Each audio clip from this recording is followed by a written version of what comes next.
On in our next story, a senior Edo State official, Kelly Okungbowa, popularly known as Ebo Stone, has been caught on video spraying freshly minted Naira notes on two exotic dancers at a private party. Now, he's said to be a close ally of Governor Monday Okpebolo, and he serves as chairman of the Edo State Asset Recovery Committee and the state coordinator of the Public Safety Response Team. We all know that under the CBN Act of 2007, Naira abuse, including spraying and stepping on or mishandling currency, is a criminal offense that is punishable by 6 months in prison and a 50,000 Naira fine, or even both. To see a public official who's been tasked with managing and keeping state assets engaged in such financial misconduct, in my opinion, I feel like the punishment should be harsher for this sort of financial misconduct. But let's take a look at social media. Andy says, this is just 1% of what your senators do off camera. Ooh. And Elon says, in his defense, this is one way to make the money circulate.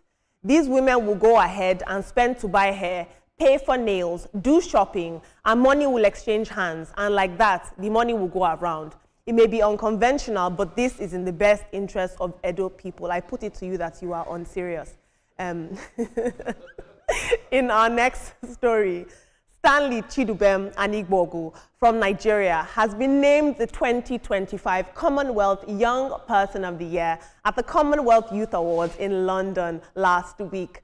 Now, as the founder and CEO of LightEd, he was recognized for converting waste into solar innovations, and he's been providing energy to over 10,000 refugees in Africa.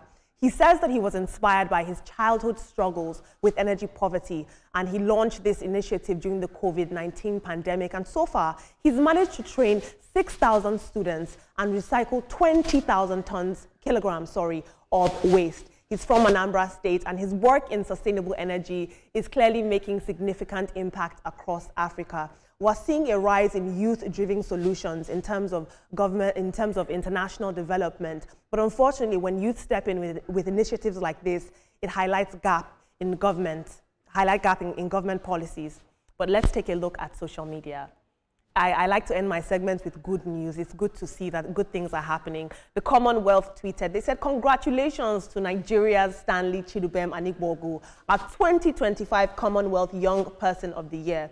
Through LightEd, he's provided clean energy to 10,000 refugees and trained lots of people. Before I hand over to my co-anchors, I want to ask you guys to please chime in on our conversation. Do you have something interesting you'd like to share with us, or do you just want to give a unique opinion? Tag us with the hashtag TrendingNowTVC.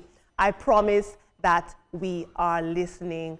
In our final story in entertainment news, although I don't know if I'd call this entertainment, but last week we saw that widespread criticism trailed viral videos of the father of Nigerian singer Asake, also known as Ahmed Ololade, and he was pleading for help from his estranged son. However, luckily, in a positive turn of events, a new video has confirmed that Asake has now stepped in to cover his father's medical bills and provide the necessary care. Take a look at this. But that's yanjú gbogbo ẹ̀ kò sí jàmọ́ kò sí àárín mi àti settle kò sí nǹkan kan mọ́ no more bá mi sọ̀rọ̀ all settle done and deal. It was great to see that after these allegations against Ashake's father of being an absentee father, it was great to see that the community of Isaleko stepped in all over social media and said, no, he's a pillar of community, he's a wonderful father, and he should be supported by his son. But Ibrahim and Etoma, I want to hone in right now on this Edo State issue. We saw this man engage in serious financial misconduct. Do you think that the consequences for public officials should be stricter than civilians in terms of this sort of gross and lewd display?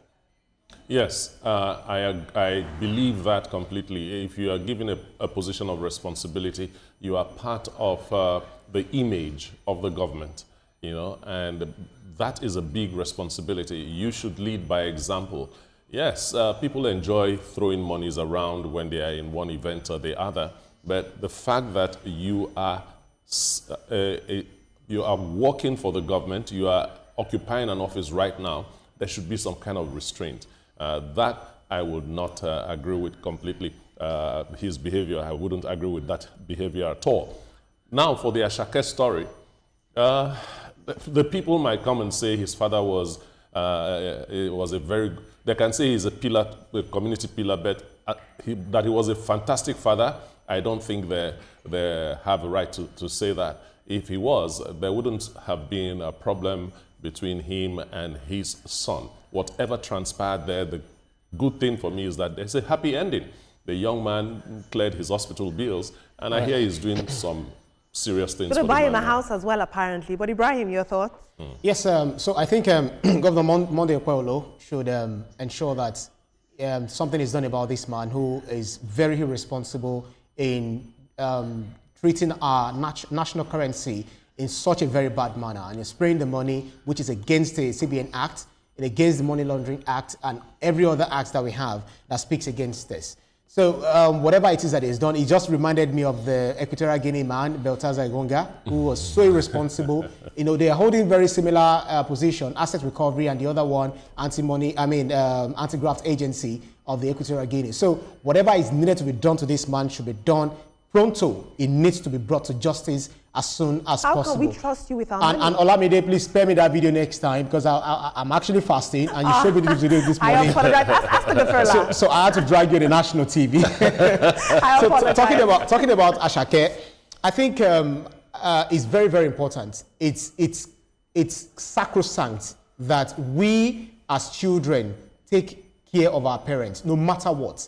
If they are not responsible, or they were not responsible when we were growing up, they had so many choices of, you know, they probably would have flushed us down the drain, down the toilet or anything, but they had tried. They are our parents, no matter what, just leave their judgments but Ibrahim, I want to ask you a question. But we need to play our own part as children to take care of our parents, regardless of the story. Ibrahim, I want to ask you a question. I do agree with you in the sense that we do have an obligation to our parents, culturally, religiously, and even just morally. Yeah. On the other hand, to what extent? I mean, his family was requesting that he build a 50 million naira high-rise apartment for the father to be collecting rent every year. To what extent? Where do we draw the line and say, I've done my duty and my due diligence to you as a child? Yeah, so if the father is asking for too much, I don't know, it's between himself and his father. Exactly my point. Regardless. You know? But what I'm saying is that, not Ashake now, I'm talking about us, talking about the viewers and everyone, including me. We owe our parents the duty to take care of them, maybe in our own little way, but we must not neglect them, regardless of the failure they had, during our growing up, whether they were there or not there. It's very, very religiously. I'm actually speaking from a religious stance. We must take care of our parents. It's very clear. That's my belief. Oh yes, we must take care of our parents. It's our duty as children. And with that very sound advice from Ibrahim, let's tell you that the views and reactions of all our resource persons are theirs and have no connection with TVC News. That's all we have for the day. I hope you had a wonderful time watching, and we'll see you tomorrow. My name is Etoma Edu.